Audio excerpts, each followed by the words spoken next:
Bueno, hoy teníamos entonces el repaso del parcial. ¿Se acuerdan que el martes que viene tenemos el parcial nosotros? Sí, nos acordamos. Ay, pobres. Martes.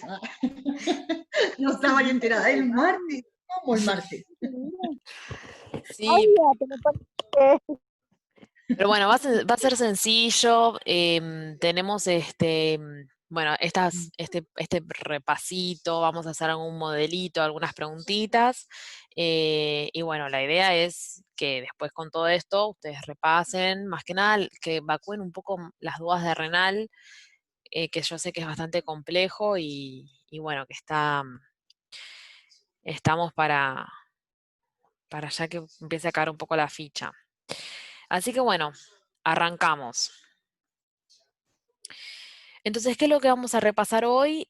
Previo al examen de la semana que viene, vamos a hacer primero un repaso de los temas que vimos relacionados con todo lo que era la regulación de la presión arterial con respecto a los capilares. Después tenemos el repaso, sí, de renal, que ahí quiero como que estén todos atentos, más que nada por las dudas que surjan. Y después tenemos el repaso de respiratorio, así que era un poco más sencillo. Entonces, como siempre, Profe, sí, esos 3 temas van a entrar en el parcial, ¿no? sí, solo entran estos tres temas, no entra nada de digestivo que vimos, ni glándulas anexas, solo entran esos tres temas. Ok.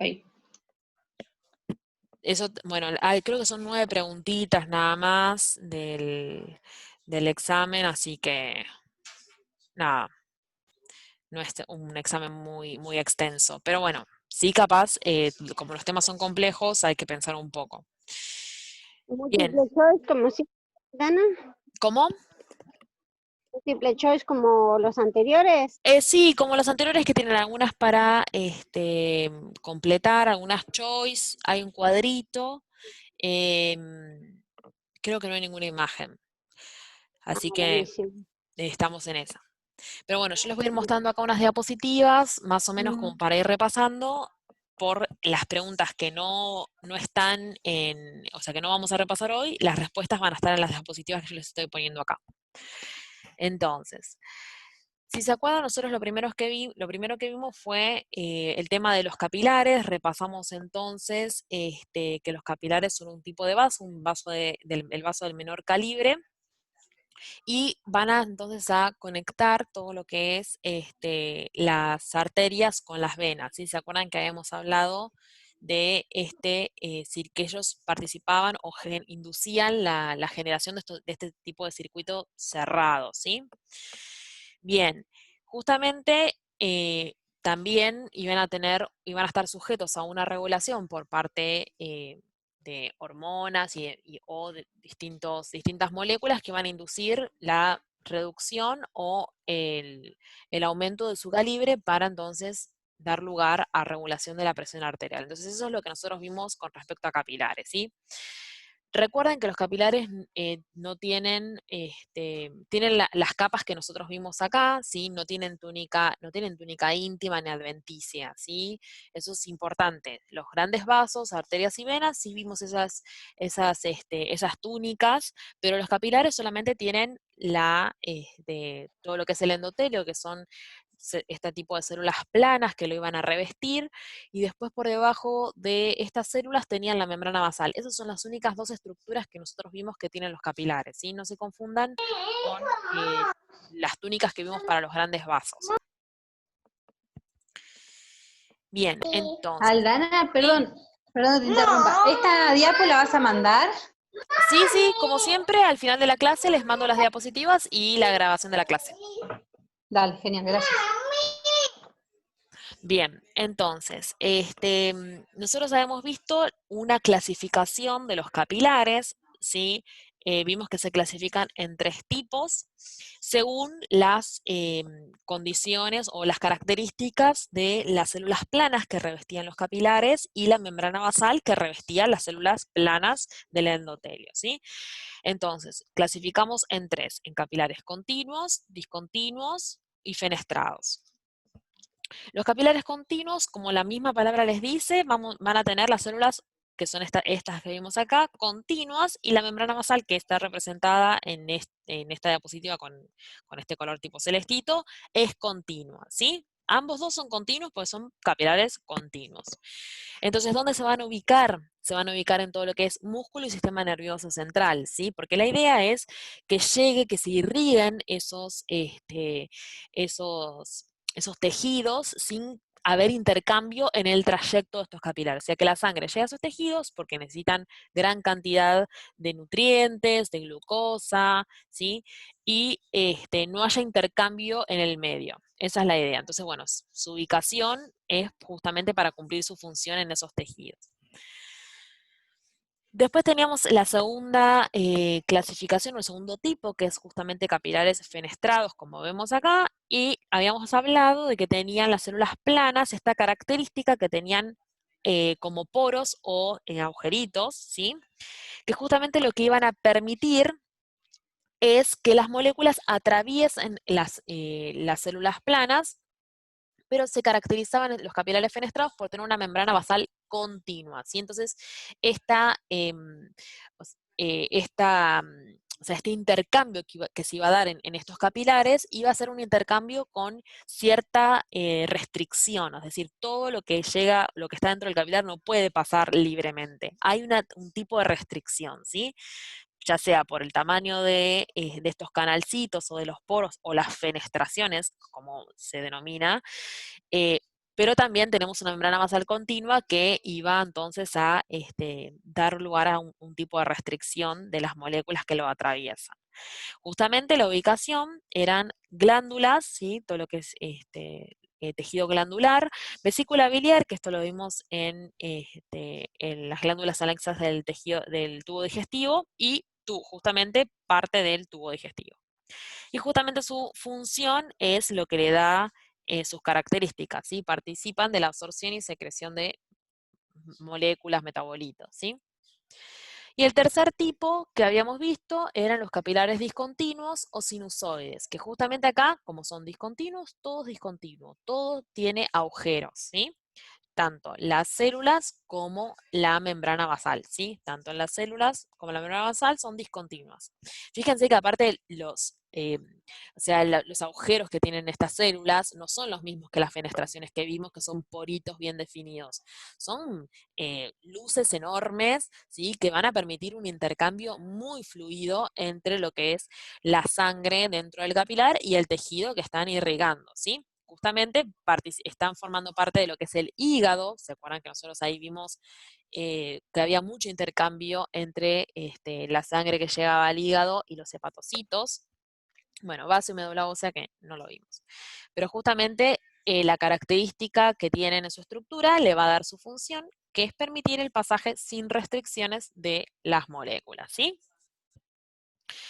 Acá entonces yo les había puesto bien 3 fotos para que vean bien las diferencias entre cada uno de los tipos de capilares que habíamos estudiado, ¿sí? Los continuos, células planas continuas, membrana basal continua, los fenestrados que tienen fenestraciones en las células planas que revisten el capilar, pero tienen la membrana basal continua, y los discontinuos, donde tenemos tanto las células como la membrana basal discontinua, ¿sí?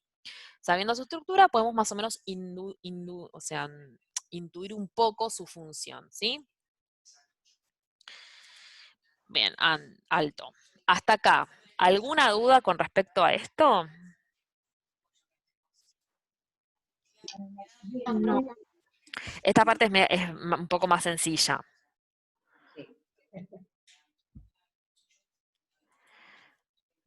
Bien. Entonces, vamos a continuar. Bien, entonces acá tenemos como una preguntita que yo lo que más que nada también quería reforzar. Aguárdame un segundo.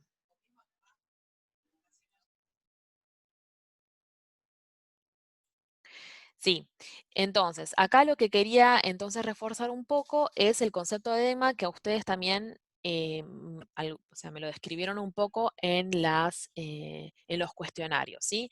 Entonces yo les puse acá unas preguntitas como para repasar eso y que reforcemos algunos conceptos. Entonces, fíjense, diga si la siguiente frase es correcta, ¿sí? Y justifique. Entonces, acá lo que tienen que poner es verdadero y justificar o falso y justificar, ¿sí? Lo mismo en la de abajo. Entonces, la primera dice, la presión oncótica y la presión hidrostática van en sentido opuesto. La primera, es decir, la presión oncótica, va a depender de las proteínas plasmáticas y la segunda, es decir, la presión hidrostática, del contenido sanguíneo. Cuando ambas presiones, oncótica e hidrostática, se igualen, estamos en una condición de formación de edema. Bien, esa es la que dice la primera. La segunda les dice, ante una disminución de la presión oncótica, se puede generar un edema. Esto se debe a que la presión hidrostática superó a la presión oncótica, ¿sí? Entonces, para responder estos enunciados, saber si es correcto, si no es correcto, y si es, o justificar, ¿sí?, la respuesta que ustedes van a poner, vamos a tener que entonces recordar un poco cómo se formaba o el mecanismo de formación de un edema. Entonces, para eso nos venimos a este esquema que les había mostrado en la clase donde vimos más que nada todo lo que era presión hidrostática y presión oncótica.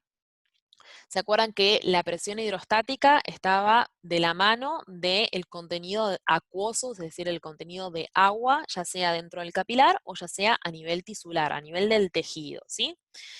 La presión hidrostática entonces iba a orientar el flujo, ¿sí?, ya sea del flujo del líquido de adentro del capilar o del flujo que tiene del líquido del tejido hacia afuera. Es decir, si estamos mirando la presión hidrostática dentro del capilar, esta presión va a conducir, va a orientar el flujo del líquido dentro del capilar hacia afuera del capilar.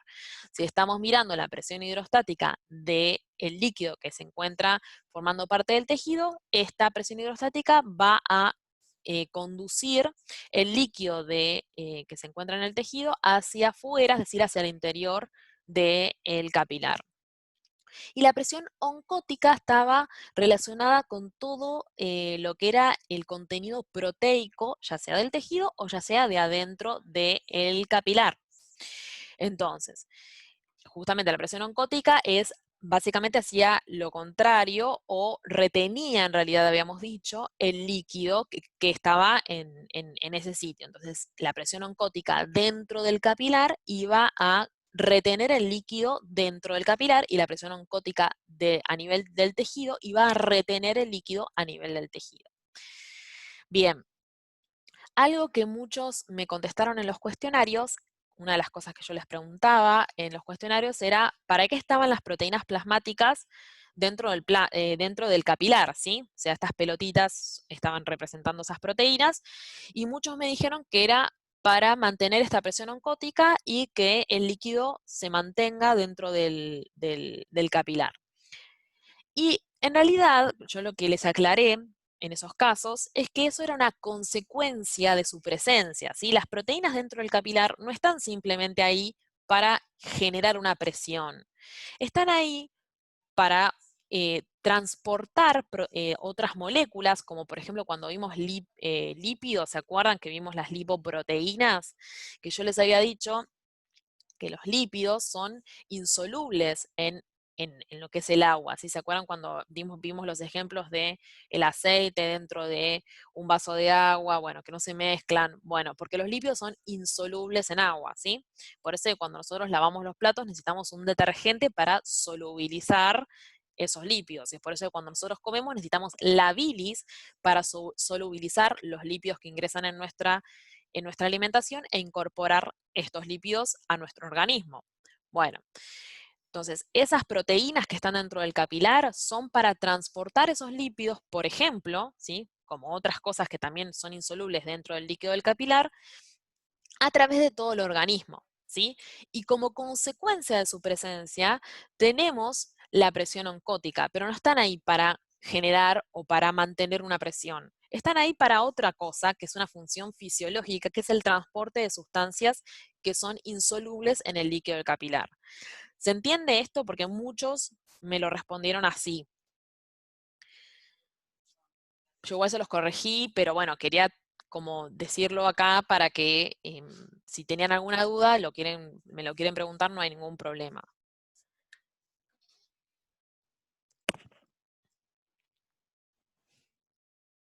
Bueno, entonces estas proteínas que van a estar dentro del capilar, cuya función es transportar moléculas, cosas insolubles dentro que están circulando por el fluido del capilar, van entonces como consecuencia por su presencia a generar una presión que es esta presión oncótica, ¿sí?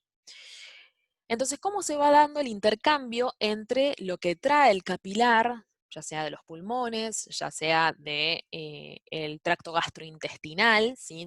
Porque acabamos de comer, por ejemplo? ¿Cómo se va dando entonces el intercambio entre los tejidos? Porque el tejido necesita tomar cosas del capilar y necesita darle cosas al capilar. Una de las cosas que tiene que tomar del capilar es el oxígeno y una de las cosas que le tiene que dar al capilar es el dióxido de carbono. ¿Para qué? Para que el capilar lo lleve a los pulmones, por ejemplo, para en la expiración, en la liberación del aire, poder liberar ese dióxido de carbono que es producto de desecho del metabolismo de los tejidos, ¿sí? Entonces, esto si nosotros vamos viendo, tipo cómo llega un capilar bien nutrido de oxígeno, bien nutrido de moléculas que acaban de ser absorbidas a nivel del tracto gastrointestinal, o sea, del tubo digestivo. Entonces vamos a ver que tenemos un fluido como, o sea, bastante diluido, ¿sí? Tenemos un contenido acuoso en este fluido, en esta parte del capilar, importante, y es por eso que la presión hidrostática está alta. Fíjense, yo se las puse re grande. Y acá estas proteínas, en realidad, están como diluidas en esta cantidad de líquido, es por eso que la presión oncótica es bajita, porque tengo poca proteína en este espacio, ¿sí? Entonces, la fuerza o la presión que induce o sea, la no salida del agua, ¿sí? Que induce como la retención del líquido dentro del capilar, es bajita, en comparación a la que orienta el flujo hacia afuera del capilar, que es re grande. Entonces, ¿cuál es el efecto neto? O sea, qué es lo que termina sucediendo? Salida de agua del capilar, ¿sí? Y fíjense, si yo sé lo que pasa dentro del capilar, sé lo que pasa en el tejido. En el tejido, como yo acá tengo un tejido con todas las proteínas listas para metabolizar, ¿sí? Tengo una presión oncótica muy grande, porque tengo todas las proteínas listas para agarrar esa glucosa que, por ejemplo, me está dando el capilar y empezar a hacer la glucólisis, ¿sí? Y mi presión hidrostática es bajita, ¿sí? Porque es como un tejido que no tiene tanto líquido, justamente por eso lo está tomando del capilar. Entonces comienza a salir agua, salir agua, salir agua, ¿sí? Y van a ver que a lo largo de todo el capilar, la presión hidrostática empieza a bajar, ¿sí? Porque las proteínas se comienzan a concentrar, porque justamente el líquido está saliendo para afuera, se concentran las proteínas, esto hace que la presión oncótica empiece a aumentar, y por lo tanto el flujo, que está representado acá con estas flechas, comienza entonces a disminuir, o sea, el flujo que va del líquido de adentro del capilar hacia afuera comienza a disminuir hasta que en un momento se iguala, ¿sí? Y luego comienza entonces a ganar la fuerza que orienta el flujo hacia adentro del capilar, ¿sí? ¿Por qué? Porque al final del capilar lo que voy a tener es una presión oncótica dentro del capilar muy alta, y la presión oncótica, ¿se acuerdan que retenía el líquido? Y una presión hidrostática muy, muy bajita, que es la que permite la salida. Pero a nivel del tejido me está pasando lo contrario, si tengo una presión hidrostática re grande en comparación a la presión oncótica, que es re chiquitita, y el agua entonces ingresa. Esto es lo que nosotros vimos. Fisiológicamente pasa esto, ¿sí? Pero lo que estoy hablando ahora es de una situación patológica, ¿sí? Una situación donde tengo salida de agua, ¿sí? Un edema, ¿se acuerdan que es la retención de líquido a nivel tisular? Tengo salida de agua del capilar y el líquido que está dentro del tejido no se vuelve no vuelve al capilar. Entonces lo que está pasando es, o que no hay fluido de líquido, porque mi presión hidrostática es bajita, o que hay mucha retención de líquido, porque mi presión oncótica a nivel del tejido es grande, ¿sí? ¿Se entiende eso?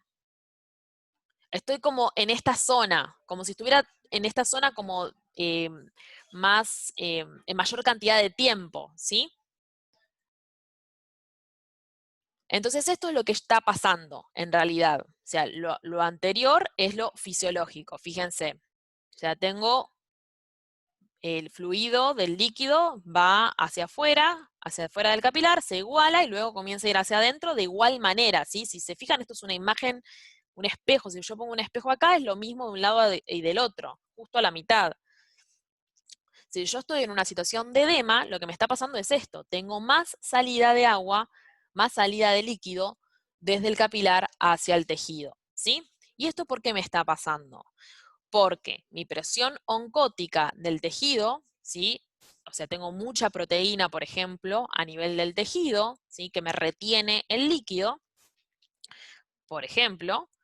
Tengo mucha presión hidrostática a nivel del capilar, que me hace que salga más cantidad de líquido, ¿sí? Esa es otra situación que me puede estar generando edema, ¿sí? ¿Se entiende los ejemplos que estoy dando? Sí, Sí. Bueno, Un capilar linfático también, ponele. Eso pasa, ¿no? claro, el capilar es el No. que llega sangre. El vaso linfático es, Ah, ok. claro, es Me la lo confundí diferencia. con un ganglio, cuando se tapa un ganglio y se lleva. Claro, no, Pero no, no no. tiene O nada. sea, está bien lo No, que no tiene que decís, ver. el vaso linfático va a desembocar en un ganglio porque está todo o sea, está relacionado con la parte inmunológica, ¿sí? del organismo, Sí, ¿sí? Pero sí, sí. hay un intercambio entre los capilares y los vasos linfáticos, porque la idea es que los microorganismos que están acá pasen a los vasos linfáticos y estos microorganismos lleguen a los ganglios para que se dé entonces la respuesta inmune. Pero bueno, la idea de la situación de edema es esta, ¿sí? Que yo lo que tengo es una mayor salida de líquido de adentro del capilar hacia el tejido. Y el tejido también retiene mayor cantidad de líquido que en condiciones fisiológicas, que en condiciones normales. Entonces esto se puede estar dando porque la presión oncótica del tejido es grande o la presión hidrostática del capilar es muy grande, ¿sí? Y eso, ¿se acuerdan que nosotros habíamos hablado un poco qué era lo que me generaba, por ejemplo, una presión hidrostática alta? Si la presión hidrostática a nivel del capilar está mucho más alta que lo normal, es porque, por ejemplo, soy una persona hipertensa, ¿sí?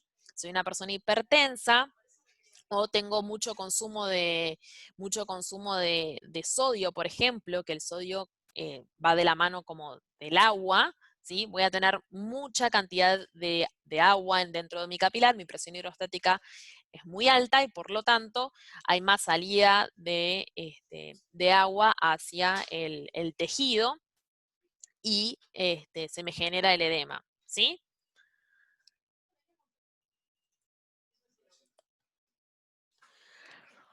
Entonces, más o menos habiendo explicado eso, vamos a volver a estas frases, ¿sí? Entonces, la presión oncótica y la presión hidrostática van en sentido opuesto. Bueno, sí, podría decir que sí. La primera depende de las proteínas plasmáticas, en eso estamos de acuerdo, y la segunda de la sangre, o sea, del contenido acuoso de la sangre. Estamos. Cuando ambas presiones se igualen, estamos en una condición de formación de edema. ¿Eso a ustedes les parece que está bien? No. Bien. O sea, esta parte es la que está errónea en esta frase, ¿sí? Porque si ambas presiones son iguales, no hay flujo para ningún lado. Estamos en este punto. En este En un punto, nivel. ambas presiones son iguales y no hay flujo, o sea, no sale agua ni entra agua, ¿sí? Entonces, para que haya un edema, lo que tiene que hacer es salir más cantidad de agua de dentro del capilar hacia los tejidos. Entonces, cuando ambas presiones, justamente cuando ambas presiones no son iguales, son que tenemos la formación del edema. ¿Está? Justamente lo que les comenté es que o la presión oncótica dentro de los tejidos tiene que estar alta, o la presión hidrostática dentro del capilar tiene que estar alta, ¿sí? No pueden ser iguales, porque si son iguales no hay flujo del líquido. Entonces eso sería como la manera de justificar que esta frase es incorrecta. Profe, o sea que siempre tiene que haber una diferencia, digamos, como que no Sí, pueden estar siempre en el mismo nivel. sí. Como que no, o sea que una homeostasis, por así, tipo un equilibrio, sería el desequilibrio de estas dos, por así decirlo. Como Para que todo, perdón. no, que como para decir como que si esto está bien, como que las dos presiones están correctamente en sus niveles, quiere decir que están en desacuerdo. Eso sería lo normal. Claro, lo Si uno va normal para un es que lado vos y el otro va tengas, para el otro. claro, lo normal es que vos, o sea, cuando llega el capilar al tejido, comienza a liberar su contenido hacia el tejido, ¿no? Entonces ahí la presión hidrostática es alta y la presión oncótica es baja, ¿sí? Después, a Sí. medida que vamos caminando por el tejido, llega un momento donde esas presiones, o sea, hay un mínimo momento donde las presiones se igualan, porque ¿qué pasa? O sea, comienza, ya no puede liberar más de lo que ya liberó, entonces tiene que empezar a recibir. Hay un mínimo momento del capilar donde esas presiones son iguales, y en ese momento no hay ni liberación de líquido, ni incorporación de líquido desde y hacia los tejidos. O sea, no sale nada del capilar, ni entra nada al capilar. Pero después comienza a ganar la presión oncótica, entonces empieza a incorporar líquido dentro del capilar. Esa es la situación fisiológica, la situación normal, ¿sí? Ok. Y el edema se da cuando la presión hidrostática, por ejemplo, es muy alta y entonces hay más de liberación de Salida de flujo. agua al tejido. Claro, la salida de agua es mayor, ¿sí? Entonces esta Ok. frase es incorrecta justamente por esta última parte, ¿sí? Y lo de la sangre, ahí que decís que la segunda tiene que ver con la sangre, haciendo referencia a la Sí, al flujo hidrostática, sanguíneo. está bien porque Sí, está porque bien, estamos hablando no tiene claro, ahí hace y aparte referencia sin cadena. al agua que hay dentro del capilar. Joya, profe. Bien, después la segunda frase dice, ante una disminución de la presión oncótica se puede generar un edema. Esto se debe a la que la presión hidrostática superó a la presión oncótica. Esto mirando, ¿sí?, adentro del capilar. Entonces, si disminuye la presión oncótica, se puede generar un edema, ¿no? ¿Por qué? O sea, es esta parte que estoy hablando, anterior. Esta parte. Si yo les dije que puedo tener una presión hidrostática muy alta, ¿sí? Eso implica una presión oncótica baja, ¿no? A nivel del tejido, perdón, a nivel del capilar, a este nivel estoy mirando. O sea, esto que dice acá es, dentro del capilar, el edema se va a generar por una disminución de la presión oncótica o por un aumento de la presión hidrostática. Esto es correcto, ¿sí? Esta frase Claro, está... porque es lo mismo es casi lo mismo de arriba, lo que vos habías puesto, que cuando ambas presiones se igualan estamos en una condición de formación de edema. Pero acá, esa que era incorrecta, justamente la otra es correcta, ya entendí. ¿Sí? Perdón, ¿me entendí? Ah, bueno, joya. Bueno, No me di cuenta que estaba el micrófono. ah, no Perdón, pasa perdón. nada. Entonces esta sería incorrecta. Bueno, esto es un intento de cruz. Bueno, ahí, tuki. y esta es correcta, ¿sí? Esta es incorrecta por esta parte de que las presiones no pueden estar igualadas, porque si no, no hay flujo. Fijan así. Digamos que se puede justificar la primera con la segunda, Claro, sí. prácticamente. Sí, o sea, no se les va a presentar esto en el mismo examen. Esto es de uno y esto es de otro. Entonces, y la otra la justifican, es correcta, ¿sí? ¿Por qué? Porque una presión oncótica disminuida implica una presión hidrostática alta y la presión hidrostática es la que orienta el flujo hacia el exterior del capilar. Entonces va a haber mayor salida de agua o mayor salida de líquido desde dentro del capilar hacia el tejido y es por eso que voy a tener un aumento de líquido a nivel del tejido, que es básicamente la condición de edema, ¿sí? Esto mirando desde el capilar, ¿no? ¿Se entiende lo que tienen, lo que les estoy Hola, diciendo? profe. ¿Sí? Mariana, acá. Salgo 2 minutos y vuelvo a entrar. Sí, tranqui. Yo igual se está grabando la clase. Bien.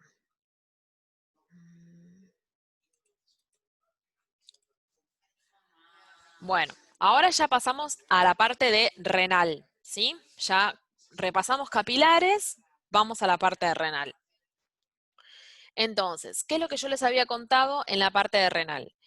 Lo primero que les dije es que la unidad funcional del riñón, ¿sí? Como el primer concepto clave que tenemos que tener es la nefrona, ¿sí? Se denomina nefrona, ¿sí? Eso lo tienen que memorizar bien. Entonces, la nefrona, que justamente está parte a nivel de corteza del riñón y parte a nivel de médula del riñón, es toda esta, ¿sí? No es solamente el glomérulo, que es este chiquitito, sino es el glomérulo y todos los tubos, ¿sí? Que les muestro acá. Entonces, ¿se acuerdan que yo les había puesto como una nenita? Si se fijan acá, una nenita que con esto íbamos a ir caminando por toda la nefrona e íbamos a ir explicando más o menos qué pasaba en cada paso, en cada parte.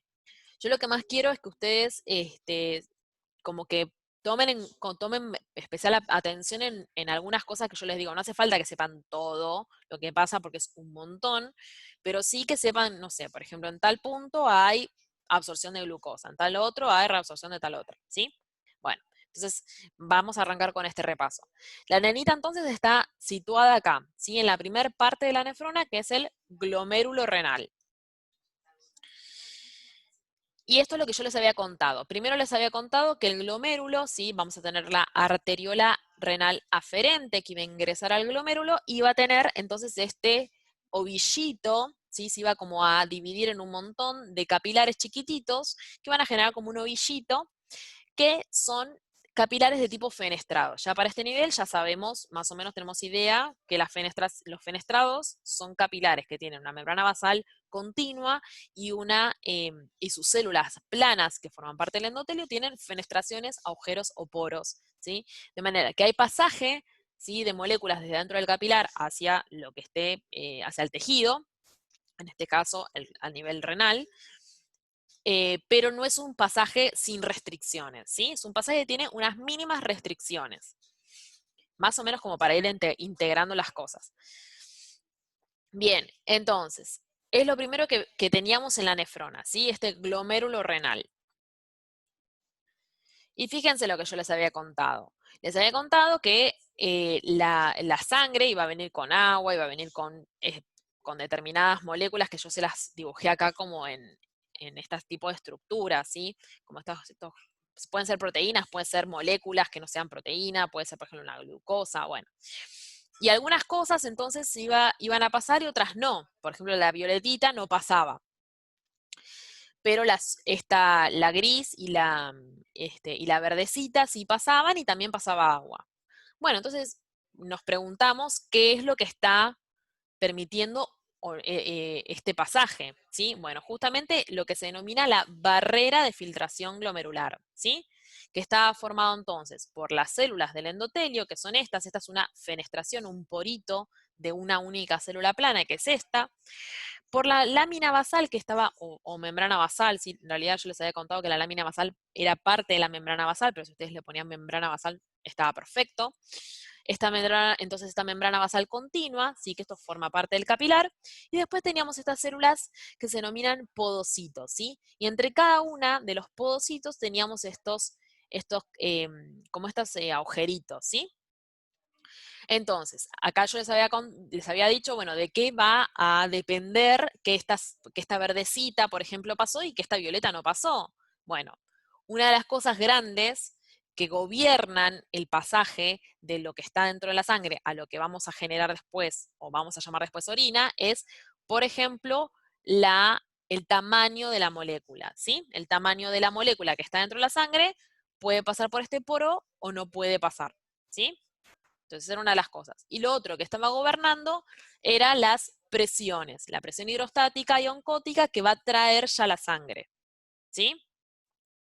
Y otra cosa que yo les había agregado era todo lo que es la regulación hormonal, ¿sí? Que esto lo hablamos un poquito más adelante del seminario ese que en su momento estudiamos.